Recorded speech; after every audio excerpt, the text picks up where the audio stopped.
We're just about a week away from the debut of Captain Marvel inside the MCU, but what does this one-shot have to say about the character? What's up, everybody? I'm Stan, and welcome to Detail Comics, where we go over comics in detail. This is an irate review, the show where I go over a comic book, its story, its art, give you my impressions, and let you know whether it's something you need to go back to the comic book shop for or not. Make sure you subscribe to get more of these every single week.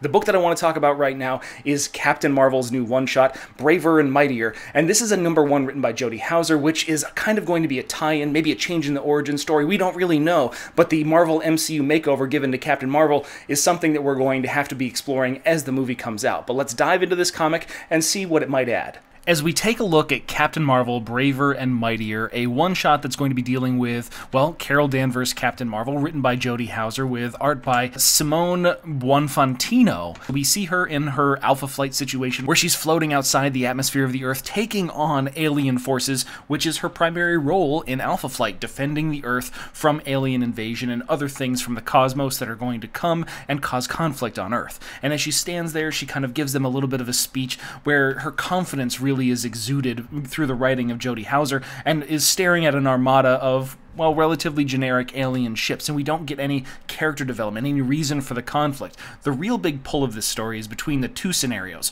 her outside in space, and then the two kid reporters from the high school paper that are meant to be interviewing Carol Danvers. They've got a little bit of a leg up on the regular press that's currently around there, as they get to ask the first question, and they're deliberating, what would you ask of a hero? What is the perfect question for those kind of things? Should you ask her something generic, like who's her favorite Star Wars character? Because, well, everybody's seen Star Wars. But then they finally get the news that the alien invasion is happening, and it derails their thought process regarding the overall question. As we bounce back up to outer space, we get a little bit more insight through a monologue from Carol Danvers herself as she's dealing with the consequences. She's like, you can't absorb every piece of energy inside the cosmic spectrum. There are things that you're not able to do, but it's better that she takes the hit than the people down below if those blasts would reach that far. But she's frustrated because there were things that she was meant to do, which we assume is Carol Danvers Day going on at the Air Force Museum. She grabs an alien spaceship, smacks another one out of the air, and it sets up the conversation that's going on between our young reporters. Given the situation, they half expect that she's not going to show up because she's a freaking superhero. You know, why would she ever do something along those lines? Since she's dealing with super stuff all the time, why ask her about that? Maybe they should talk to her about the Air Force Museum. Maybe they should talk about the aliens and what she's doing, what kind of conflict she ends up in. But the real back and forth of this issue is what she does versus what these reporters do. She unleashes these phenomenal blasts of photon beams that destroys one of the ships as she's egging on this kind of challenge. However, they seem to be a relatively science-y alien race, to use her own words, and she doesn't do science as well as other members of her team. So there's so many different aspects of Carol Danvers, of Captain Marvel, that people want to ask about. These kids get lost in the overall minutia, and they're really trying to figure out what is a question that would actually resonate with kids their age. What would be something that they would want to hear from this hero in order to kind of inspire them, or really just cause them a better level of understanding. And while the Alpha Flight cadets come over and start to tackle this scientific escapades to try and divert this alien race, Carol dives deep into it with them so that way they can head this situation off at the pass without causing any kind of casualties on Earth. But once that's solved, she enters Earth's atmosphere, heads over to the Air Force Museum, takes her time to snap some photos, salute fellow soldiers, and then take a few selfies before she gets into the situation where she's being asked these questions of these children. She knows and is kind of surprised that they're only allowing them to have one question, but they have come up with what they feel is the perfect one. If you could go back in time, what advice would you give to your younger self?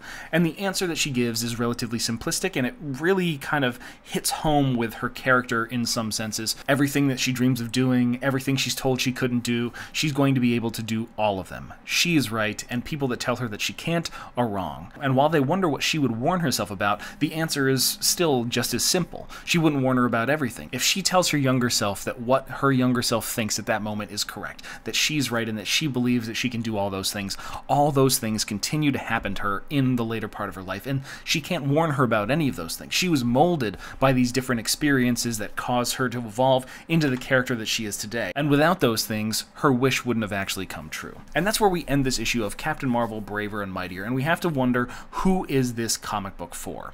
The design of of the comic book isn't for a real connoisseur of comics. If you have a particular knowledge regarding characters inside the Marvel continuity, you know a lot about Carol Danvers, and a lot of this doesn't necessarily impact you. If you're looking for an expansion or an exploration of the character, again, it's not something that you're necessarily going to find because a lot of the encounters, the thought process, are relatively generic. What this is, it's a low barrier of entry for new readers. So this is meant to be kind of a continuation or really a gateway into the character and how her philosophy is really formed in conjunction with the MCU movie, which is coming out. I believe the world premieres on March 4th, and then it's debuting in theaters on March 8th. And that's what the real purpose of this is. The art style for the book is, again, it's relatively simplistic. There are some really kind of cool panels that go along with it, but it's not going to set your world on fire. And as far as the storytelling, while Jodie Houser has told some fantastic stories and she continues to produce great work in Faith, she did a really good job on Amazing Spider-Man Renew Your Vows as we were diving into the high school. It just feels like this wasn't meant to have any kind of sophisticated storytelling, so what she did with a limited amount of real estate inside this one-shot is put together something that could entice people to read more about Captain Marvel, and in the worst-case scenario, they get a very true sense of the character, as well as a message that could possibly resonate with them, especially if they're a younger reader. A younger reader is going to find a little bit more in this than somebody that's a bit more seasoned, maybe a bit more cynical, and that's probably the hope to it. It's not necessarily for your 35-year-old comic book fan that's been reading since the 80s. It's more for your 13-year-old fan that hasn't really held a comic book and is looking at Captain Marvel on the screen and wondering, how do I find out more about that? That is what this is really for. But I want to know what you guys think too, so hit me up in the comments down below and we can start that conversation. As always, if you like what you see, hit the like button. Don't forget to subscribe to get more news, reviews, and commentary on comic books, comic book movies, comic book TV shows and games, and anything and everything inside the world of comics.